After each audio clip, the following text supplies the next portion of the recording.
Hi everyone, I'm Sandie La Nae. Welcome to Psychic Creations. We have a very interesting show for you today, as I will be narrating the first book of our Virginia City Trilogy, which is titled Weird Haunted Virginia City. Please enjoy the show.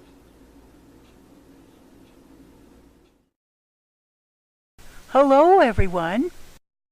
I am Sandie La Nae, and I'm a Nevada author. This is Arline La Ferry. She is a docent and special works historian at the Nevada Historical Society in Reno, Nevada. Arline and I have written and are writing a series of what we title Weird Books. Each book is filled with interesting facts, anecdotes, thrills and chills, trivia, and fun and enlightening bits and pieces of information. Actually, Weird Haunted Virginia City was written a bit differently, more sobering than our other volumes. We wrote this special weird book because so much rich and important history from this town has been lost or forgotten. Thanks to our books, this is no longer the case. Don't let the title deceive you, though, as it isn't a volume filled with cute ghost stories. Weird Haunted Virginia City is a book about the difficulties of living in a mining town. There are articles written within about the hardship, the despair, the lost hopes and dreams, and the death that surrounded this community on a daily, if not hourly, basis. This book is about the treacherous times that have left haunting impressions still seen and felt today in this historic town. But this book is also about the awesome history of the residents' lives, their homes and businesses, their careers and jobs, and their day-to-day situations that most people today might never know about if it weren't for our book. We are very proud to say that this book has 35-plus accumulated years of research and has over 50,000 pieces of information, from documents, letters, articles, edicts, newspapers, certificates, ordinances, reports, interviews, records, licenses, correspondence, well, just about every kind of communication and connection there is. Now I will expound on a few of the events written in this book, with excerpts about the history enveloping this Wild West community and the interesting happenings. Although I will speak of a few horrific circumstances, I'll leave the many other shocking entries for your own reading pleasure. Virginia City was founded in 1859. During its heyday in the mid-1870s, the population was over 25,000. By the late 1870s, the mine's output declined, and so did the city's distinction start to wane. During the 20 years of the Comstock's mining success, it is said over $400 million of ore was extracted out of the mines. If you were to calculate that amount in today's value, the ore would be worth $9,333,596,409.02. Speaking of mines, did you know that mules were used instead of horses to drive out the ore carts?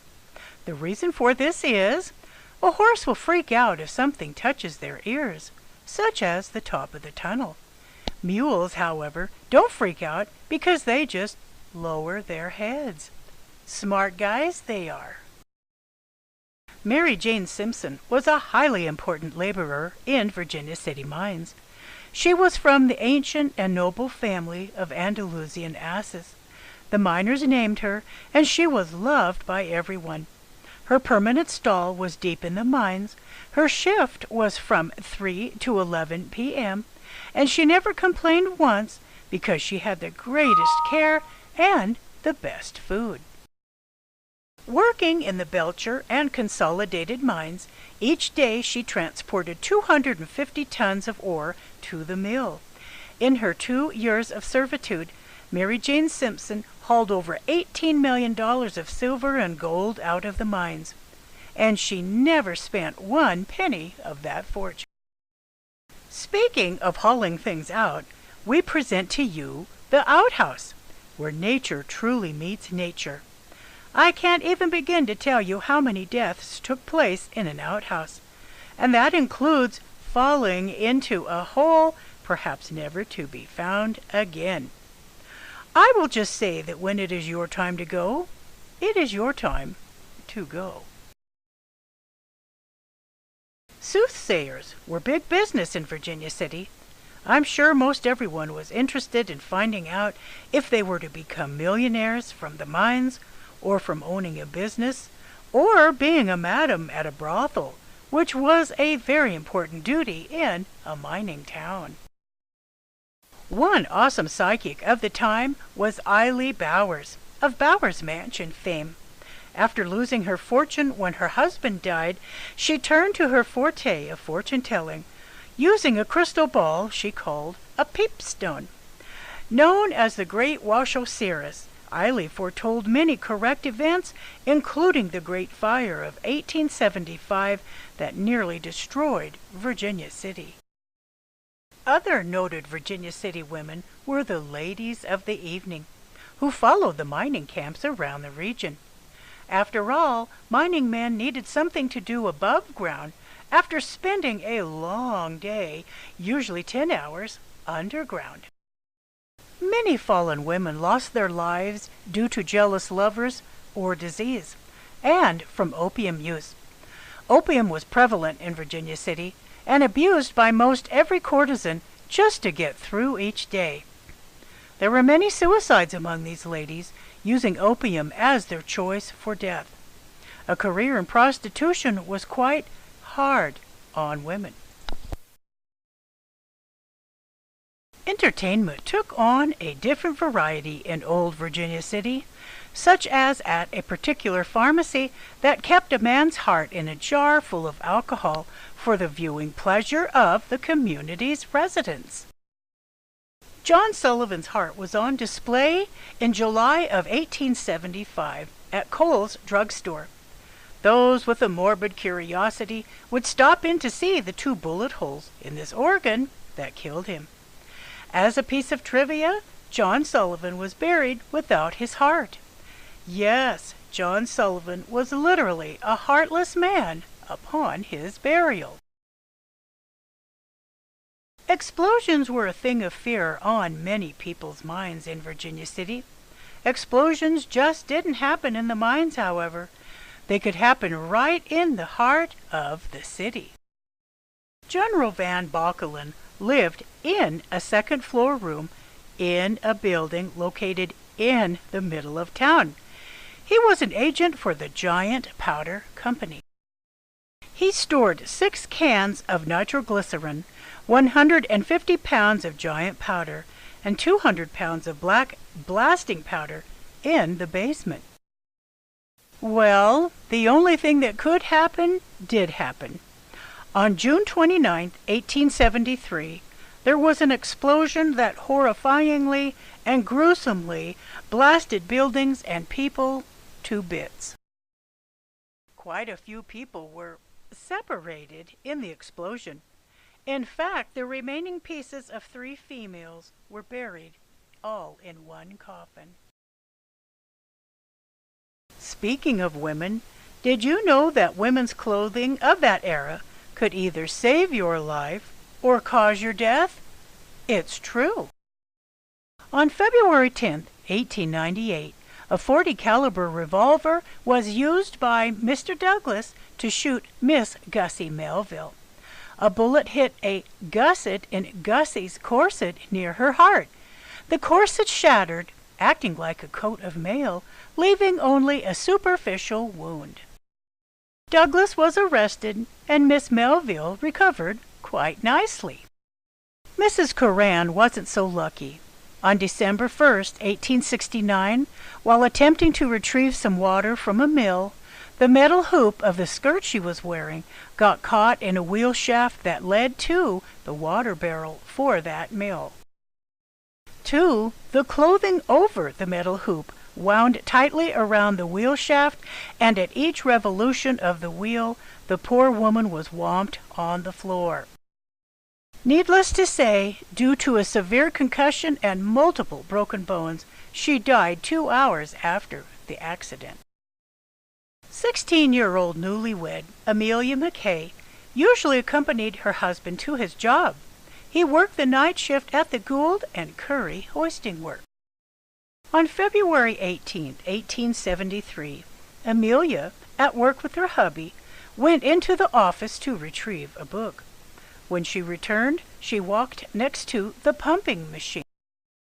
Her skirts got caught, and she was pulled backwards into the space between the large spur wheel and the stone foundation upon which the machinery sits.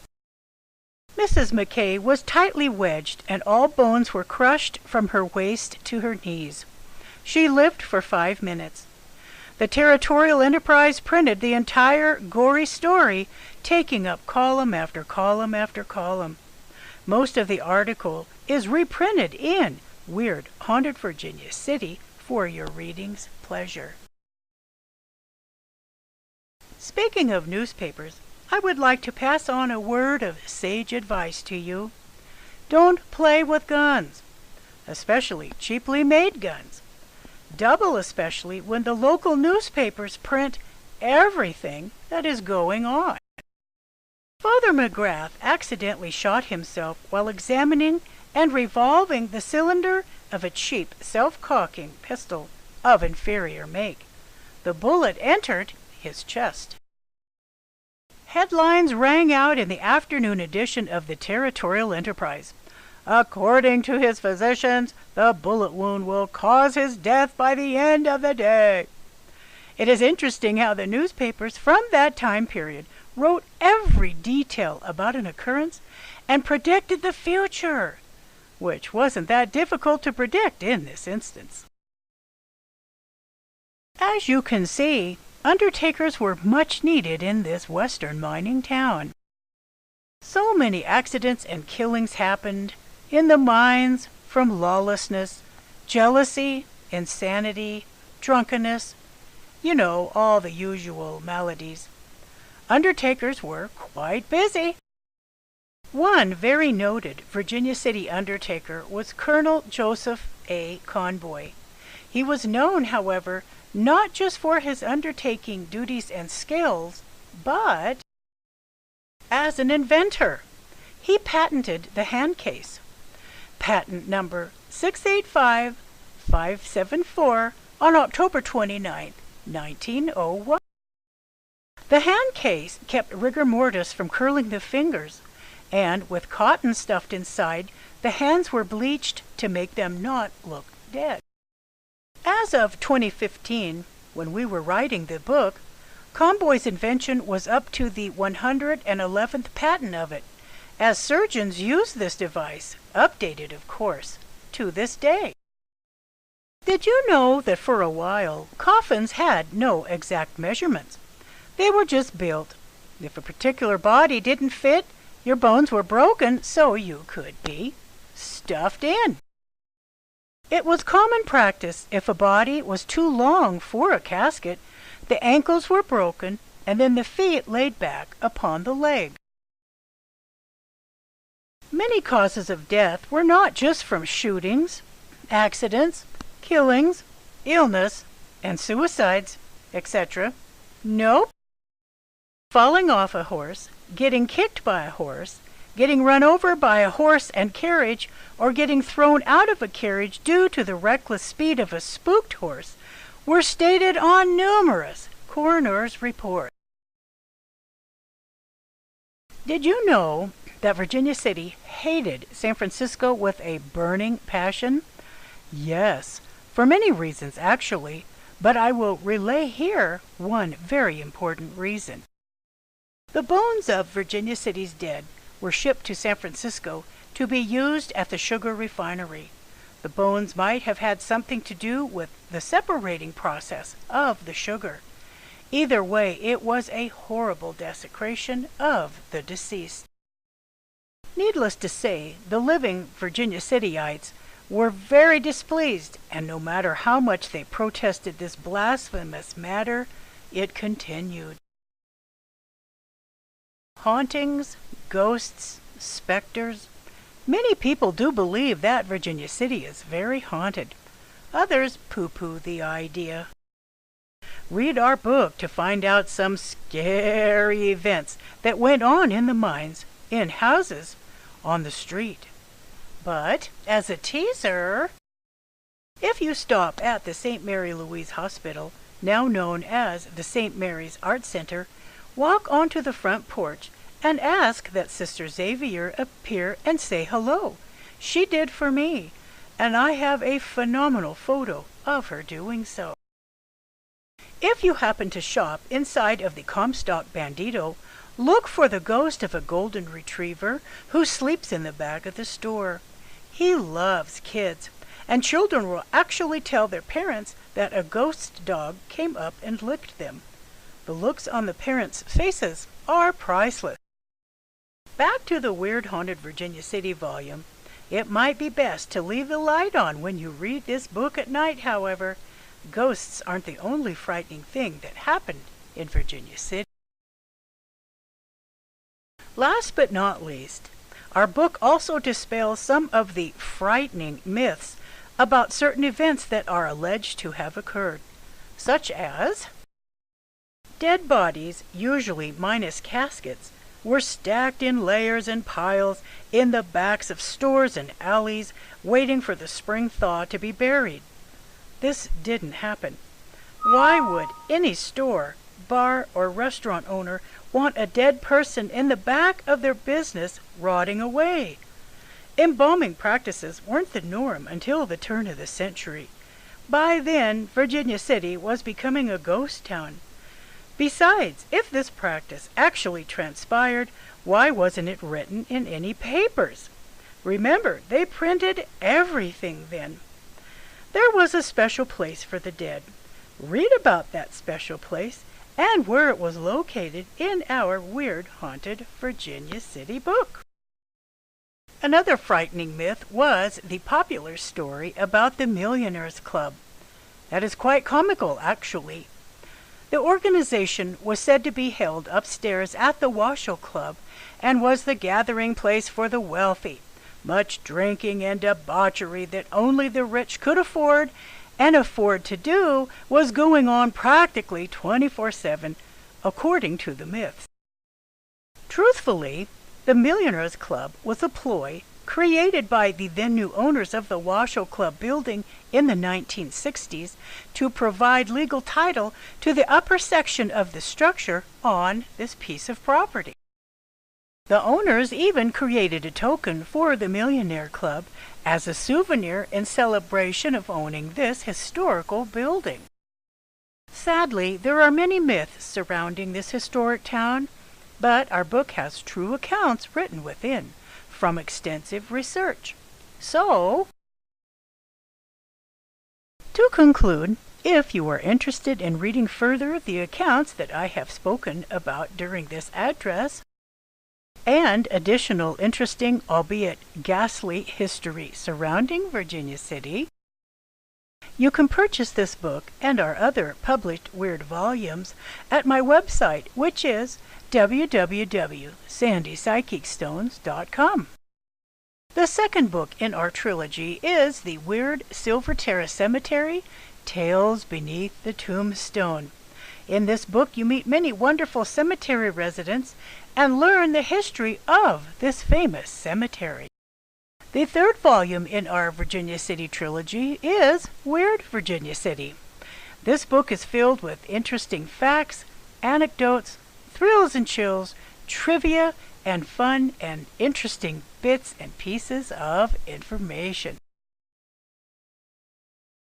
Thank you so much for watching and for your interest in our Weird Haunted Virginia City book.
Thank you so much for watching Psychic Creations, and if you would like to be a guest on our show, you can contact me at my website, which is www.sandiepsychicstones.com, or at my email address, which is admin@sandiepsychicstones.com. Thank you so much for watching Psychic Creations, and we'll see you next show.